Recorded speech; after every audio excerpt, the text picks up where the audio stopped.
Welcome to Gold Backpacker Channel. We are diving deep into what is arguably the most anticipated sports simulation release of the year, Cricket 26 for the PS5. Yeah, and this isn't just a casual look. No, not at all.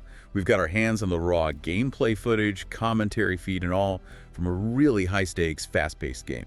It's India versus South Africa. Exactly. And our mission today, it's really specific for you, the learner.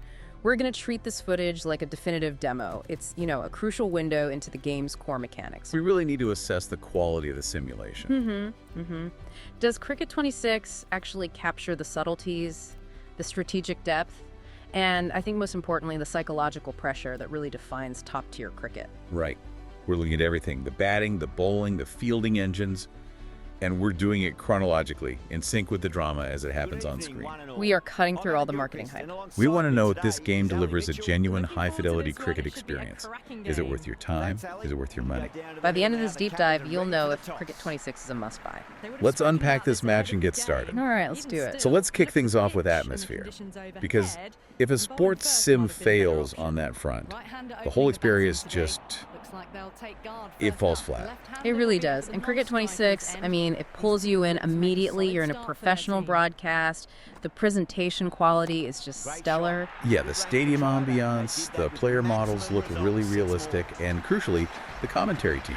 You've got the legendary Adam Gilchrist and Ali Mitchell. And their inclusion, that immediately gives it so much credibility. It stops it from feeling like a generic sports title and makes it feel like an event. Listen to those opening lines. Good evening, one and all. And then, looking forward to this one. Should be a cracking game. It's that classic, polished broadcast dialogue. It just creates instant immersion.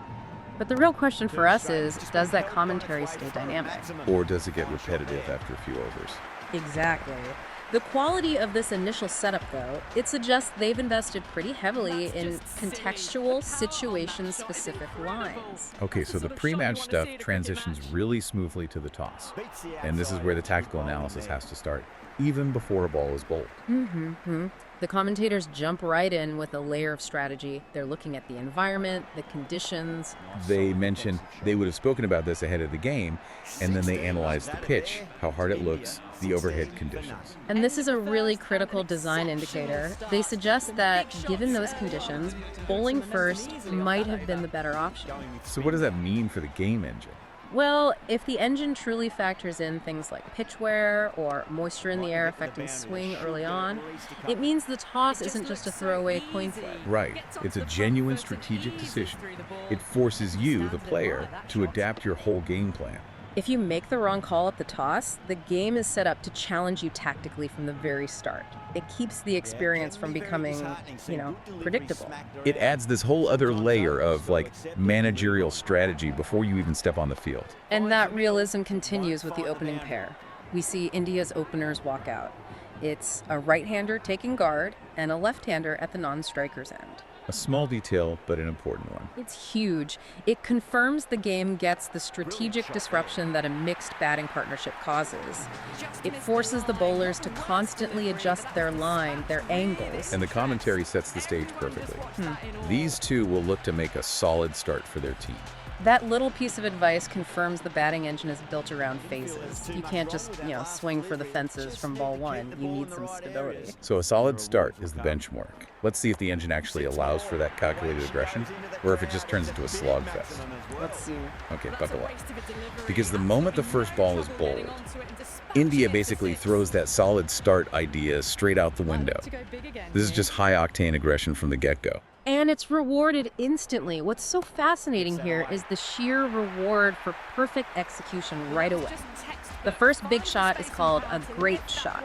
And that's off a good lengths delivery. Exactly. Which in cricket should be a difficult ball to hit aggressively. But the batter just executes it perfectly for maximum results. 6 more.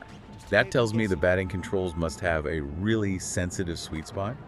The commentary even asks, how clean did they kick that? And they note it was played immaculately with a straight bat. So this isn't just a random swing. It implies the game is registering the precise timing, the stance, the direction. So it's rewarding classic technical shots even in an aggressive contact. For sure. And the dominance just continues. The bowler's trying to recover, but then we see a wondrous stroke straight through the covers. Timing and placement. Then a wonderful front foot shot that the commentators say there was no point chasing. And that's critical. It means the game is heavily rewarding correct footwork. The ball just vanished. Because the batter committed fully to the front foot, and that just neutralizes any late movement the ball might have had. But let's talk about the power meter, because this is where a lot of modern cricket games get criticized. There's a shot they describe as too straight. Yeah, and it's still held on its way for a maximum fine shot. The reaction is just visceral. That's just silly. The power on that shot is incredible. So this raises a big design question about the balance in Cricket 26, right? It really does. If a shot that's technically too straight, which means it probably should have been caught, still carries for 6, just based on the power you put in. It suggests the game might be prioritizing that T20 brute force over, like, perfect technical placement. It leans that way. It's rewarding the raw input of power. For players who are more technical, that's a really crucial distinction to understand. The risk-reward calculation is very high. Okay, that level of power is immersive, but for it to be a real simulation, the bowling engine has to be able to fight back. And it does. We see a vital moment near the end of the over. The bowler finally gets one right and manages to beat the outside edge. Good bowling there. That's essential. It has to be there. If every ball went for 6, the simulation would fail. That near miss proves the game has mechanics for swing or seam movement, even when the batter is on fire.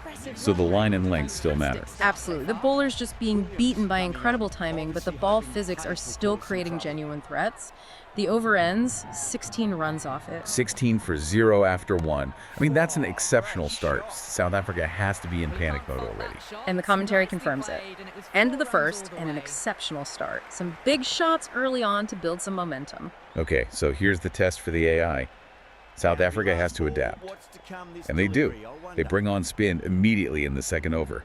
Going with spin now. Classic tactical switch. So how does the batting engine reward you for changing your footwork against a turning ball? It seems seamless for this batter. The shots look so easy. Yeah, we're seeing a clear reward for front foot mastery against spin. The batter gets onto the front foot and eases through the ball. They can just stand and admire that shot. So it seems like spin is only effective if you misjudge the length of the ball. Exactly. If you, the player, use that forward press mechanic correctly, you get to the pitch of the ball, you smother the spin, and you turn it into a scoring opportunity. And they just dispatched a delivery that the commentator even admits was not the worst delivery, but that was dispatched with interest. 6 more. And the commentator's response there, it reveals the game's psychological feedback loop for the AI. He says, yeah, it can be very disheartening seeing good delivery smacked around. That's not just some canned audio clip. No, it's contextualizing the emotional struggle of the AI bowler. It makes the whole thing feel less like a machine and more like a real contest where mental strength is key. And the bowler gets some advice too. The commentator says, can't afford to go too full again. Does help to switch up your deliveries just to keep them guessing. Which is direct, actionable advice for the player who's bowling. Don't be predictable. Use variety pace, flight length to stop the batter getting into a rhythm. That tension, between the batter exploiting a pattern and the bowler trying to break it, that's what makes a cricket simulation good. For sure. And the over ends with another textbook shot.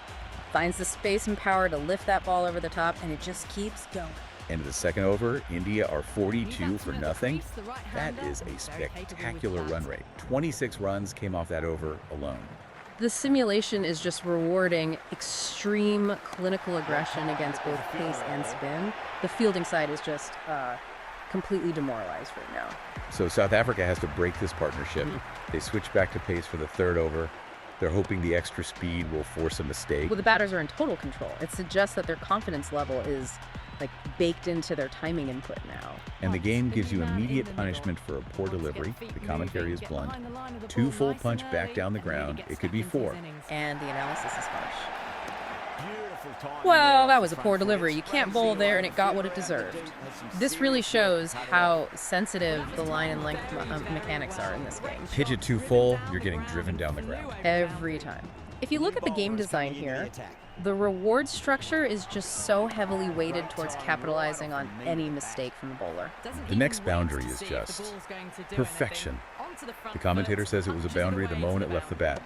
Can't time that any better. That level of feedback, the specific recognition of perfect timing, it suggests there's some kind of visual cue or maybe even haptic feedback in the controller that tells you when you hit that sweet spot. And then we get the real power climax of the early innings. Oh, that's been heaved away and punished over the rope. That's a brute of a maximum. This is where the physics engine has to shine. The ball just launches, flies into the crowd. The commentator says generating that much power coming forward on the front foot is just ridiculous. But we're not even talking about just timing anymore. This is raw digital muscle. Yeah, and that shot, the brute of a maximum, it suggests the game has different tiers of success. You have the perfect timing boundary for placement. And the brute power maximum for just overwhelming force. Exactly. It's catering to both the finesse player and the aggressive power hitter, which, a modern game has to do. And the consequences are just piling up. 18 runs off that over. 10 of them came in just 2 balls. The pressure on the bowler is immense. And the commentary reflects that. Always difficult to focus after what happened last ball, but you just got to stay positive and believe the wicket's going to come. The square is now 60 for none. The game has successfully created this overwhelming, totally realistic pressure on the fielding side. Something has to give. We've seen 3 overs of just a masterclass in batting. But cricket drama needs a pivot, a moment of chaos. And here it is. Yep. South Africa, they're desperate. They bring on a new bowler, Williams, in the 4th over, obviously hoping the pace will cause some trouble. It's a gamble. It is. This is the big test now for the bowling engine and, maybe more importantly, the fielding AI. We can't have a simulation where the batting is just invincible. We need a wicket that feels earned, something that reflects real skill from the bowler or a genuine mistake from the batter under pressure. And Williams starts strong. Even though he concedes a boundary early, the momentum shift it's immediate. He gets the breakthrough with a crucial fielding play. The catch and bowl wicket. Yes. And that is a monumental success for this game's design. A catch and bowl is one of the toughest real-time mechanics to get right in a simulation. So much has to happen at once. Right. The game has to register the deflection, activate a really fast contextual fielding animation that's controlled by the bowler, all in milliseconds. The fact that the AI pulls it off so smoothly suggests the fielding controls are incredibly responsive. It really validates that whole side of the game. And the shift in momentum is something you can feel. The wicket silences the local fans, and the commentary immediately focuses on the follow-up. On a hat trick now. Don't worry, the nerves will be there for the bowler and the batter. The game understands narrative. It doesn't just register a dismissal. It overlays the psychological pressure of a hat trick onto both the bowler and the new batter. That's high dramatic capacity. The hat-trick ball is the peak of tension in cricket. The new batter, punt, walks in, facing all of that. And the commentary zeroes in on what he needs to do. Punt the new man in the middle. Want to get the feet moving. Get behind the line of the ball nice and early. It's a direct instruction on technique. It's telling the player, maybe survival should be your first thought here, not aggression. And crucially, the new batters, they do stabilize. This shows that while the pressure is high, the game still allows for skill-based recovery. It doesn't feel cheap. Right. We then see beautiful timing there off the front foot. It's racing away. Technique overcomes the psychological pressure. But the fielding AI responds well. The deep fielder has some serious work to cut it off, and he saves a boundary. Which confirms that critical balance. Batting rewards are high, but the fielding is equally robust. It prevents too many easy 4s. Absolutely. The fielder cutting that off with athletic skill means batters have to really go for the 6s or risk being pegged back. The 5th over, no bowler, but the aggression is back. Great timing right off the meat of the bat. And the game clearly has a milestone system. The focus shifts to the batter approaching his half-century. And how does he respond to any sign of nerves? By hitting a brilliant shot for 6. The shot to get to 50 is the exclamation point on this recovery. It's described as, it's going a long way, what a shot, and brilliantly aggressive. So the engine has shown it can go from total dominance to a crisis and then back to a stabilizing partnership that rebuilds the total. That complex momentum shift is the mark of a really good simulation, and the innings ends there, 84 for 1. So India finishes at 84 for 1. That sets South Africa a target of 85. And the commentary immediately calls that a massive total to chase. And that's a key piece of analysis for understanding the game's pacing. Yeah, if 85 is massive in what's clearly a short format game like a T10 or something, it tells you a lot about the difficulty scaling in Cricket 26. It suggests that batting in the second innings, maybe under the lights or with the pitch changing, It might be inherently harder, or maybe the bowling AI just gets turned up to 11. The message for the player in the chase is clear. The openers are going to have to get at it straight away. There can't be any settling in. The chase begins under huge pressure. First ball is a tight defensive shot, so now we're switching our focus to the bowling and fielding. And the initial fielding analysis is positive. Dub showed some great skill there, saved a potential boundary. That is a crucial validation of the fielding mechanic. An outfielder preventing a boundary with a slide or a dive, that's vital for making the fielding side feel like they have an impact. Good running gets them a single, so the running dynamics seem realistic too. So India brings on a new pace bowler in the next over, trying to keep the pressure on. This is where we test the bowling engine's ability to create some real drama. And the quality of the bowling is obvious right away. The commentators just yell, "CR Ash, beautiful bowling." But then you see the luck mechanic. The ball gets an edge, but it drops safely. That fine line between a good ball beating the bat but not finding the fielder, that's what keeps it compelling. It doesn't feel predetermined. Right, and the commentary feedback loop kicks in immediately, talking about consistency. It's so crucial. You've got to follow up that last delivery and keep the batter under pressure. That confirms it. Mastering the bowling controls in this game is about execution, not like flashy special moves. It's about hitting your line and length over and over. And throughout this whole defensive phase, the atmosphere is just building. The sound design is critical. Oh yeah, the atmosphere is electric. You can really feel the buzz around the spectator areas. The crowd is electric right now. The game is using sound, the roar, the crack of the bat to really underscore the high stakes. South Africa does manage to find a boundary, a solid shot that's going for 4. And the commentary immediately breaks down the tactical error. The shot was successful because the bowler was on the side of bowling slightly fuller. It's a teaching moment for the player. Exactly. Pitching the ball too full gives the batter time and space to drive. The game's physics consistently penalizes that tactical error. So the engine is, like, meticulously calculating the risk of every millimeter. A little too short, you get pulled. A little too full, you get driven. And finding that perfect off-stump good length spot is the entire game when you're bowling. As the required run rate climbs, the pressure is just mounting. Over 8 gives us this critical wicket sequence. This is where the simulation has to deliver chaos. And it does. First, you hear about a massive outside edge. That suggests the bowler got significant movement off the pitch. He follows it up, keeps the pressure on, and it pays off. Edged. What a ball. Oh yeah, great catch in the slips. And the fielding AI holds up. The catch was nicely taken, which confirms a really robust slip cordon mechanic. A lot of cricket games struggle with that. Yes, slip catches are often so frustrating with constant drops. But Cricket 26 seems to have solved it, which is huge. It lets pace bowlers genuinely attack the outside edge, knowing they have support. But the drama keeps going, which is great for the narrative. The new batter, a left-hander, he edges the ball. But it goes to the slip fielders for 4. The game allows for those moments of luck. It keeps the chase alive. It prevents an unrealistic total collapse. The commentator says they nearly got through them, which suggests the field was set right, but the ball just found the gap. A perfect balance of skill and fortune. Yeah, the new bowler comes on, the crowd noise ramps up again. That's the most enthusiastic crowd you could ever see right now. We see another nick, a shot that wasn't timed well, but it still finds the boundary. So even under pressure, a marginal hit can still get you runs. Which adds another layer of complexity to setting your field as the bowling captain. This high tension brings up a good point about bowling mastery. The commentary gives some simple, direct advice for the player. Yeah, just need to keep it simple, line and length, roundabout off stump. That'll force mistake. It confirms the core philosophy of the bowling engine. It's all about consistency.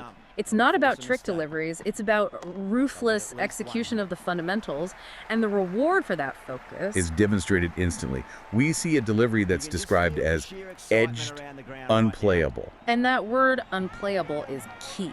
It means the physics engine generated so much movement that even perfect batting timing couldn't save you. Which is followed by a nicely taken catching the slips. That combination, an unplayable delivery leading to a perfect catch, that's the absolute peak of the game's fidelity when the bowling is executed flawlessly. We're now getting to the climax. The tension is extraordinary. The crowd is on its feet. This is the biggest test of the game's dramatic capacity. Does it give you a cheap ending, or does it demand a high-skill finish? 1 over left in the innings. Dub, the bowler who was great in the field earlier, he's back to ball. South Africa has to go for it. And they do. Immediate aggression. First ball is smashed for a boundary. It's a masterclass of batting. The batting mechanics are still rewarding skill, even under this extreme pressure. It's not just an impossible difficulty spike. Skill still gets you results. Dub, the bowler, tries to keep the pressure on. He finds a big edge on the next delivery.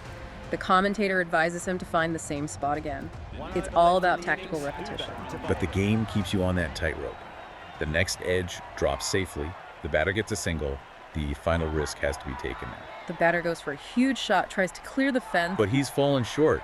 He hits it straight to the long-off fielder. And that moment, that just encapsulates the chase simulation. Under pressure, you're forced to take those risks to clear the fence. And the fielding AI is positioned perfectly to capitalize on any marginal error. The end comes fast on the next ball. A wild shot leads to the final dismissal, and India wins. It's a dramatic, skill-based finish. What a sequence. Okay, let's just synthesize everything we've just seen. We spent over 20 minutes going through this footage, and I think the evidence is pretty compelling.